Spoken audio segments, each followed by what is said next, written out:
question is argument of the complex number 1 minus I root 3 upon 1 plus I root 3. म्हणजे आता हे complex number डिव्हिजनच्या फॉर्ममध्ये दिलेलं आहे. आपल्याला आर्ग्युमेंट काढायची. आर्ग्युमेंट ऑफ कॉम्प्लेक्स नंबर कोणता घेणार आपण? Z. Z is equal to काय? X plus y i. Then argument theta satisfy the relation tan theta is equal to y by x and this theta is equal to argument. Okay, म्हणजेच आपल्याला या complex नंबरला या फॉर्ममध्ये लिहायचे x plus Y आहे, म्हणजे या दोन्हीचं डिव्हिजन करून घ्या.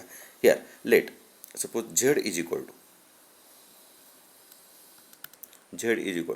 1 minus root 3 i. Okay, i root 3 लिहा किंवा रूट 3 आय लिहा. 1 plus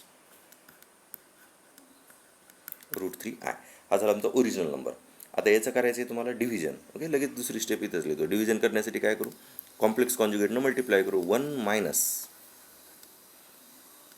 root 3 i upon 1 minus root 3 i. डिनोमिनेटरच्या कॉन्जुगेटनं मल्टिप्लाय केलं.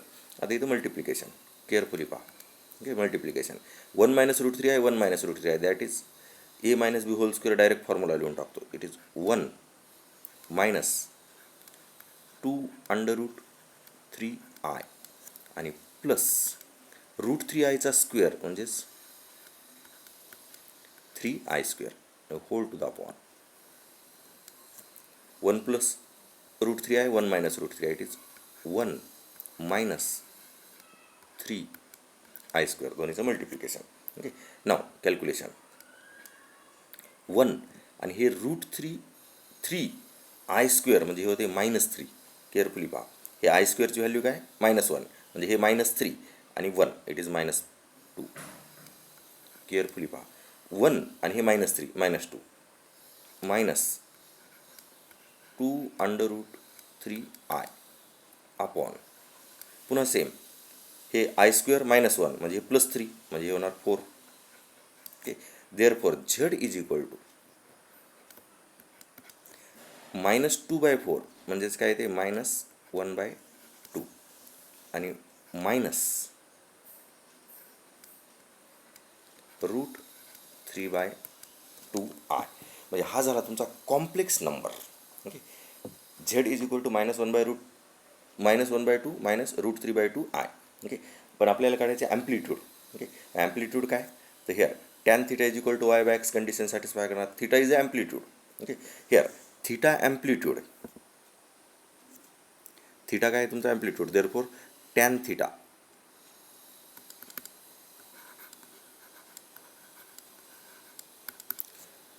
इज इक्वल टू काय? वाय बाय एक्स म्हणजेच मायनस रूट 3 अपॉन 2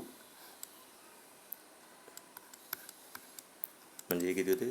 रूट 3 झालं. आता root 3 therefore theta is equal to tan inverse of root 3 आणि टॅनची व्हॅल्यू काय नाही रूट 3 म्हणजेच काय π/6. Okay, but here see carefully z is equal to -1/2 minus root 3/2 म्हणजेच एक्स कॉर्डिनेट आणि वाय कॉर्डिनेट कॉम्प्लेक्स प्लेनमधला एक्स कॉर्डिनेट आणि वाय कॉर्डिनेट दोन्ही निगेटिव्ह आहेत. ओके, म्हणजे तुमचा इथे एक्स आणि वाय दोन्ही निगेटिव्ह आहेत. हिअर ओके, दोन्ही निगेटिव्ह कुठे येणार? Third quadrant. ओके, आणि हे दोन्ही पॉझिटिव्ह कुठं असणार? First quadrant. जर आपण direct theta is equal to root 3 घेतलं तर tan theta is equal to काय येणार? 60 डिग्री म्हणजे फर्स्ट क्वाड्रंटमध्ये. पण तुमचा हा point Z Lai in a third quadrant. Z Lai in a third quadrant. Here given Z is in third quadrant.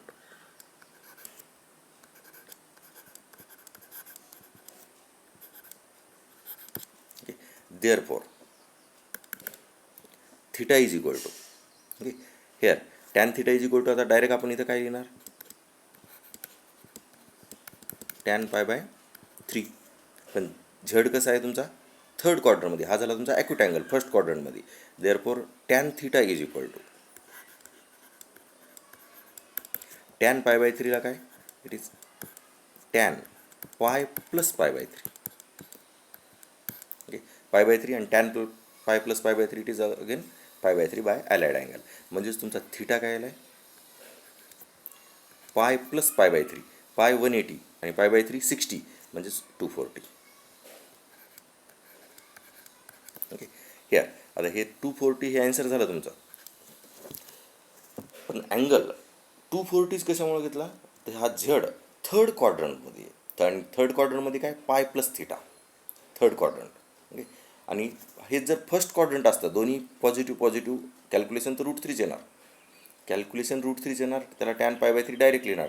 पण tan pi by 3 acute angle first क्वाड्रंटमध्ये असलं तर हे दोन्ही समजा प्लस असते, 1/√2 प्लस √3/2 असते तर तुमचा अँगल आला असता 60 डिग्री. पण आता इथं दोन्ही निगेटिव्ह आहेत. हा complex number x plus Y आहे, एक्स कॉर्डिनेट आणि वाय कॉर्डिनेट. तर एक्स कॉर्डिनेट वाय कॉर्डिनेट दोन्ही निगेटिव्ह आहेत म्हणून हे येणार थर्ड क्वाड्रंटमध्ये. आणि थर्ड क्वाड्रंटमध्ये काय पाय प्लस थिटा, आणि थिटा काय तुमचा 60 डिग्री. देअरफॉर इट इज पाय प्लस 30 डिग्री, आणि पाय प्लस 30 इट इज 240. आणि ह्या 240 हे झालं तुमचा ॲन्सर ऑप्शन सी.